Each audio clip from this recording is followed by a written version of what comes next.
Live. Yes. May mga katanungan ako sa iyo bilang isang lalaki. Yes. Yes, kasi nag-vlog ka? Shoutout sa lahat, guys. Itzy. ano to? Itzy. Itzynians. Yes. Shoutout sa lahat ng mga Itzynians, Team Kalinga, Pilo po sa inyo. Shoutout. Yes, guys. So ngayon kasama namin yung namin, baby. Ayun, hindi talaga yan mawalay kay Wow Life. Lagi talaga yan nakadikit sa kanya. Ganyan ang mangyayari kay Alfie kapag hands-on si Kalinga Pido. Kasi bagong ligo. Anyways, Wow Life, nakikita naman natin or nakita mo naman, napanood naman natin sabay-sabay yung premiere. Yung birthday ni Beyonce unang-una dahil hindi mo pa na-react yun. Anong masasabi mo? Birthday ni Beyonce, part 1, 2, 3, kasi maraming yun sila. Yes, 1, 2, 3. Buong kaganapan. Sabi ko, success. Ang ganda ng selebrasyon at alam ko. Ramdam na, pero bago ko sagutin yan, guys, no? Suportahan pa natin buong Team Kalingap, Val Santos Matubang, Kalingap Rap, at Edna Vlogs, saka sa lahat po ng mga Kalingap reactors, guys. Tapos iwas to sa issue, good vibes lang tayo. Tapos sa lahat ng mga Kalingap charity vloggers. So yun na nga, sa tanong ni Wow Life, about sa birthday ni Beyonce, kung ano masasabi ko, maganda. Ang daming masaya kahit nagkaroon ng kunting issue sa mga pero daming pasabog. Yan. May mga pasabog, tapos doon sa mga regalo na hindi ko sabi ko, my God, Beyonce, ikaw na talaga. Congratulations kasi nag-congrats ako kasi dalaga ka na. Nasa tamang edad ka na. So, yan. Bakit congratulations dalaga? Congrats ako kasi wala na. Pag sabi 18 na, pwede nang ipagsigawan nila kung anong mayroong relasyon sila ni Papa Eds. So, okay, so alam mo naman na ang daming, bago ang birthday ni Beyonce, sobrang naging busy talaga din si Kalinga Pido para sa kanyang mga pasabog, sa kanyang regalo. Anong masasabi mo doon sa Sky Lantern? Grabe yun. Ano yun? Parang bihira lang yung makagawa ng ganun. Bihira lang. At saka yung anong tawag ng Sky Lantern? Si Ido pala nagpaano nun? Siya yung tinulungan siya ng mga sponsors. Basta ang galing mo Papa Eds. Ramdam ko Papa Eds na grabe din ang pagod or grabe din ang effort na ginawa mo sa birthday ni Beyonce na ikinatutuwa din ng mga Edsinians na pinaramdam mo lang sa mga fans nyo, sa mga fans ng Edsy na kung gaano kahalaga sa'yo ang isang Beyonce girl. Yun lang yan. Yes, gano'n naman talaga ang mga lalaki. Kaya nga, yan ang mga lalaki. Yan ang literal na ginagawa ng mga lalaki na nagmahal. Yun. Talagang pinapakita nila yung mga effort nila, di ba? Kasi pwede, kung wala lang sa kanya si Beyonce, pwede lang namang magbigay lang siya ng regalo. Okay lang, gano'n na. Pero si Kalinga Pido talaga, he make sure na talagang kabahagi siya sa preparasyon. Kabahagi siya sa lahat. At bakit ba siya kabahagi? Kasi bahagi na siya ng buhay ni Beyonce. Totoo yun. Oo naman.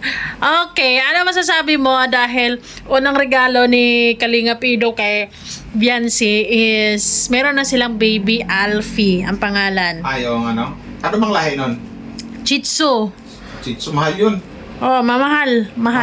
Tsaka cute. Anong masasabi mo sa first timer na for parent, kasi since meron tayong dudang and marami ka na ring experience together with dudang. Yung magkakaroon ka ng alagang aso, matawag na for parent, masasabi ko lang sa niyan, para na din kayo may anak talaga. Yes. Maalagain talaga pag may aso ka. Tsaka lalo na pag malapit na sa'yo, mapalapit sa'yo, Diyos ko po, para na rin tao. Kaya nito, pag tuwing tulog namin ni Wow Life, nasa gitna namin to, or lagi kong katabi. Yes. And then, sa tingin mo, anong magiging epekto ni Alfie, yung aso nila, yung baby dog nila, sa kanilang dalawa? Magiging epekto, siguro kung halimbawa, kasi hindi naman talaga lagi magkasama yung dalawa, or siguro darating yung panahon na matagal sila magkita or hindi sila kumbaga tamang tingin ng si Beyonce sa kanyang dog na bigay ni Ido. Uy, maalala niya si Papa Eds. Isipin na meron na kaming baby. Meron na kaming baby pala. Ano? Actually, talagang ang ganda nga ng ang ganda talaga ng aso na regalo kasi talagang ay kumbaga yun yung mapapractice talaga sila. And then Oo naman. naniniwala ako na to have a puppy is parang nag-alaga ka din talaga ng Buti din. real baby, and then Buti lang para sumali to, kaya nabanggit natin. yes, nasusukat din talaga yung pasensya nilang dalawa. Ay, oo. Kasi lalo na si Alfie, napakakulit na klaseng aso, lalo na baby pa makulit talaga yon. 'Di ba? Hindi mo mapipigilan ang daming energy ng baby yung puppy. Kailangan niya yun, ipasyal-pasyal nyo. Hindi pa pwedeng ipasyal kasi hindi pa kumpletong vaccine. Hindi pa naman vaccine. Ay, huwag mo na ipasyal yan pag hindi pa kumpleto ang vaccine, parang ito. Dati hindi yan pwedeng ipasyal. Hindi pa napasyal. Ano naman yung vaccine yan? Within 6 months lang yun, matatapos na yata yan. Yep. Depende. So, yun. Sa ano? Okay. Sa tingin mo, si Alfie ba ay magiging Isa sa mga dahilan si Alfie kung bakit sabihin ko isa sa mga magiging dahilan si Alfie na lalo pang mas magiging malapit, more pa na malapit sa isa't isa ang si Si Alfie? Kasi isipin ni Ido, ay may anak pala kami. Yes. Hindi, sa totoo lang mo, live, sila Kalinga Pido ay andito ngayon sa Manila. Meron silang importanteng lakad, bahala na kung ano man. For example ngayon, Yes. si Papa Eds andito pa sa Manila, ang isipin ni Beyonce, ang sabi ni Ido niya, love, ano ba tawagan na? Love, tawagan nila? Siguro, parang love. Love, kung na-miss mo ako love, tingnan mo lang si Alfie, ha? Ay, hindi! Actually, sabi nga ni Kalinga Pido, uwing-uwi na siya dahil namimiss na daw niya or namimiss na siya ng mag-ina niya. Wow, sana ako mag-ina. Sa tingin mo, live, kapag ganun yung pakiramdam ng isang tao sa as a dad far or sa dad parent, far parent, sa tingin mo, kapag magkaroon sila ng real baby, anong klaseng tatay or daddy si Kalinga Pido? Mapagmahal siyempre. Pagmahal siyempre. Oo. Kilalang lalo si Beyonce. I think siya yung tipong tao na parang hindi pwedeng mag-abroad. Oo. Kasi Diba? Ngayon nga lang, napunta lang naman nila for how many days sila, pero namimiss na yung kanya mag-ina. yes, I think siya yung tipong Nakakakilig lang yung words na mag-ina. Ay! parang kinasal. Parang true, mag-ina. Diba? Pambihira. Sige pa, tanongin mo ko ng tanongin ako Ayan, sa dalawa. ayan na nga. Kumbaga, meron na sila ngayong baby, meron na silang alagaan, and of course, may maintenance din yung si Kahit sa Alfie. Malaysia, itanong Yes. Di ba naniniwala ka na si Alfie na magiging mas malapit pa sila sa isa't isa. And Kaya nga sabi ko kanina, mas lalo pang mas sabi actually magiging nila si Alfie, magiging inspirasyon. Sa totoo lang. Magiging tulay nila. Ay, hindi magiging inspirasyon sa Pwede kasi sabihin niya, love, I love you. Si ko ngayon love, si Alfie Proto, no? Si Alfie Proto, wala nang aussie, wala nang pagkain. Aussie. Love, si love, wala nang vitamin sila. Di ba gano'n? Parang tayo, di ba? Ay. Kasi meron din kami. Ayun yan yung namin, kumbaga nung nangyari ang mga bagay-bagay sa amin, yung sinubok kami, si Dodang yung nagiging namin. Ito yung nagiging kamot namin. Yes, yung nagiging talaga namin siya, nagiging baby namin, as in, di ba? Parang, Ikwento pa ba natin dito? Wag na. masarap sa feeling kasi na may alaga talaga. And sa tingin ko, sa dalawa, si Alfie ay magiging malaking parte ng buhay nila talaga. Kumbaga, na yun, hindi nila masabi kung hindi nila basta-basta aso kasi ang turing nila anak na nila. Yung baby-babyhan nga nila. Ang turing namin ko, hindi na anak na namin iwawala. Baby-babyhan. Pag tuwing tulog, lagi na sa kama. Pero lagi na malinis. Bira lang lumalabas to. Sa naliligo to weekly. So, ayun. Ngayon, 'di ba, alam mo naman na pangalawang regalo ni Kalinga Pido is yung nag-iipon siya ng hindi nag-iipon, yung mga 'di ba? Actually, si Kalinga Pido is kaya nga napagbintangan siya, 'di ba? Ang dami-daming issue. Ay, hindi yan totoo kasi parang walang Wala nga kasing pictures na hindi siya nagpo-post, di ba? Mm-mm. Ano masasabi mo doon na yun pala Doon sa ay ginawa ang ni- dami-dami palang pictures Doon sa pero ginawa ni hindi lang Papa niya Eds na-post. Na nagulat din si Beyonce doon sa pangalawang regalo niyang tawag yung album. Photo album. Ginagawa lang kasi ng mga lalaki yon ang something like binibigyan na ng mga lalaki ganun yung mga taong importante sa kanila na pang surprise na yung pala hindi alam ng Sweet kanilang moments partner. yun So, yung mga sweet moments na hindi alam na may picture pala kami sa ganito, ganyan, kahit sa harap ng salamin. Yung parang yun kasi ang ano yun ang magagawa Kumbaga malikot ang malikot ang mga utak ng mga taong in love. Kumbaga ang dali na makapag-isip na pang surprise sa kanilang mga sa kanilang mga minamahal. Hindi, para kasi sa akin, ikaw, anong dating sa'yo? Yung ganong surprise ni Kalinga Pido or ganong Sa akin, regalo? Kung anong dating sa akin yung binigay ni nakaka-inspired. Actually, hindi lang album. Ano din, album, may, at saka yung video na, kumbaga tribute ba, yung, Nakakamangha. Kasi parang ngayon ko lang narinig na may nagregalo ng ganon. di ba? Parang, Na hindi mo lubos sa kalain na parang pang 80s. pang-itis yung dating. Tsaka yung, imaginein mo yung mga pictures na yun is 2 years ago, or like, Siguro matagal magto 2 years na, 1 year ago. 1 year ago, mga ganyan. medyo matagal na. So, naiipon-ipon lang yun ni Kalinga Pido. Ibig sabihin pala, every time na magkakasama sila, pupunta dito, pupunta doon, basta magkasama May mga sila, picture pala. may mga selfies pala. Ang iniisip ni Ido, wala man akong vlog kay Beyonce. Pero marami akong picture na hindi niya alam. Marami kami mga picture Sweet moments. Or larawan na sweet moments. Ibig sabihin pala, may mga pictures din siya na stolen, yung hindi alam ni Beyonce, pero siya lang yung nag-popost. Ang mga stolen shot. Ibig ba sabihin nun, humahanga talaga siya kay Beyonce? Hindi lang basta-basta paghanga. Mahal niya si Beyonce sa madaling salita. Kasi ang Kalinga Pido, kung wala siyang pagtingin kay Beyonce, kung hindi niya mahal ang isang Beyonce, hindi siya makapagawa ng, for example, stolen shot. Para saan pa? Bakit ko gawin yun? Hindi ko man gusto yung taong yan. Yes, mampapuno Nagagawa lang ng mga taong ganon. Pag special sa kanya, yung tao. Kung importante sa kanya, pag special, importante, ibig sabihin, kung mahal niya, importante sa kanya.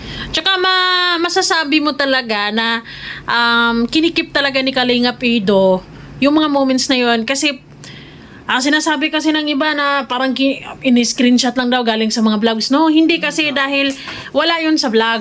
Ibig sabihin, si Kalinga Pido lang yung may kopya nun. Si Kalinga Pido lang yung may selfie na Tanging ganon. si Kalinga Pido lang ang mayroong ganon. Yes. Story shot Hindi naman makikita sa vlog yun Inantay lang talaga niya yung yung 18th birthday and then actually yun yung isa sa mga pinaka-sweet Siguro na regalo. Hindi ko rin masasabing plano yun ni Kalinga Pido na yun ang regalo.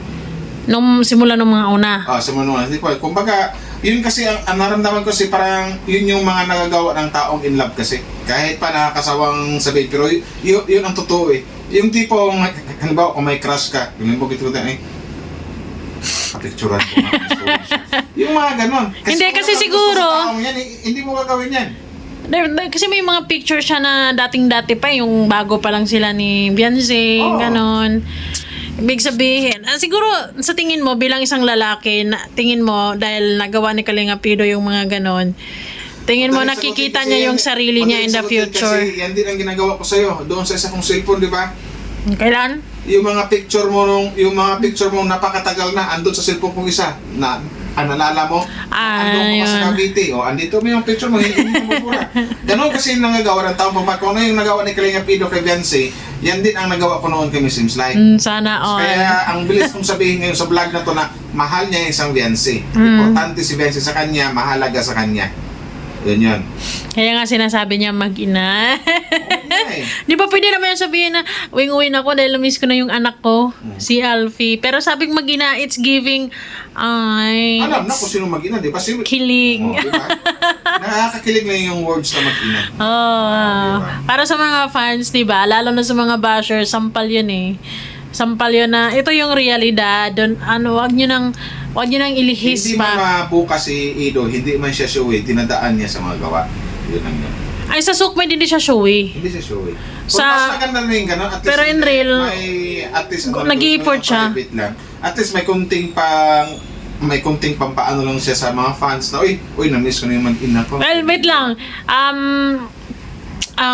Sa tingin mo, kasi sa lahat ng pictures na pakita so far ni Kalingap Gigi, wala doon nag-kiss. Sa tingin mo, hindi, wag na lang yun. Ano nag-kiss? Hindi, like, nag-kiss. Private yun, I think nag-kiss sa Ano, sorry. sa cheeks. Oo. For me, Sa tingin mo, meron kayong hug, pic? kung sa akin pwede naman, pero kahit sa akin mangyari, hindi ko na pwedeng i-public. Kasi alam mo naman yung ibang mga Alam naman natin, pag sure sinabing Viancy, pag sinabing Kalingap Angels ka, sikat yung pangalan mo, marami kang bashers talaga. madaming husga. Baka, ano naman sabihin So, ng mga ganun bashers. ka-protective si Kalingap Pido. I Very feel protective yan noon. na andon sa album na yun. Kasi makapal kasi yung album, pero ilang picture lang pinapakita ni Kalingap Gigi. Sa totoo lang, yung mga pwede lang. Pero ang pinaka-sweet doon is so far yung yung nasa loob sila ng sasakyan tapos nag-picture sila doon sa may salamin. Hindi tayo makarelate dahil wala tayong sasakyan. Parang tayo lang din. Yung sa atin naman, yung sa video call. Anong video call? Video call, iniis-is ko, di parang picture na din. Next Bira. question. Ayun. Issue? Anong issue ay tanong mo sa akin? So far, wala pa namang issue kasi ang sarap-sarap lang ng nararamdaman ngayon ng mga NC fans. Oo naman. Kaya mga After itsin birthday. yan, shoutout po sa inyo, no? Huwag kayo mag-focus sa issue kasi maayos ang dalawa eh. Maganda yung takbo ng relasyon ng dalawa eh. Walang basehan para mag-focus ka sa issue. Yeah, so far naman itong tanong ko sa iyo is naka-focus lang to kay Kalingap Pido sa mga efforts niya lately, lalong-lalo na doon sa birthday ni Viancy at saka yung marami kasing nagulat or talagang napahanga doon sa photo album, lalo na sa video na inedit ni Kalingap Pido dahil hindi in-expect ng ibang mga fans na may ganyan si Kalingap Pido na may mga patago pala siyang mga pictures kapag magkakasama sila ni Viancy. Mahal nga niya si Viancy. Minsan may mga pictures na parang may mga pictures na si Viancy yung humawak sa cellphone.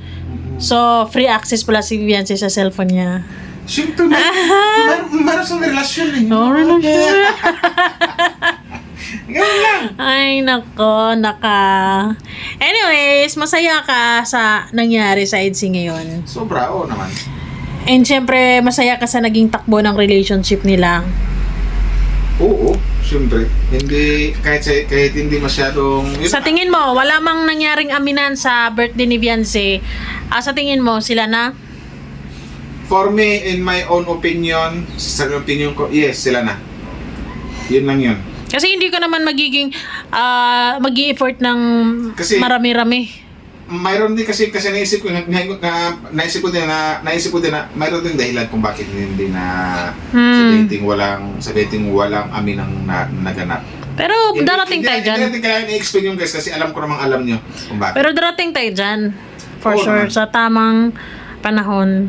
Isa din siguro nakapikto dyan is yung ni makagago na although si Viancy is 18 years old na sa tamang edad na, pero alam yon teen pa din siya kung iisipin kasi hanggang 19 years old, Pero teenager pa na yan. Isang ganap na dalaga na. Yun na. Yes, pero alam mo naman para sa mga bashers, marami pa rin silang panghusga. Though hindi naman iniisip ni Kalingap Pido din kung ano sasabihin ng mga tao. Pero mas protective siya para kay Viancy kung ano sasabihin ng ibang tao doon siya na Ang Kalingap Pido kasi napapansin ko, pag yung mga bashers nang babasa kanya, hindi niya pinapansin yan. Pero pag napansin niyang si Viancy na yung magsasalita talaga yan. Kahit sino talaga sasagutin niya, di ba?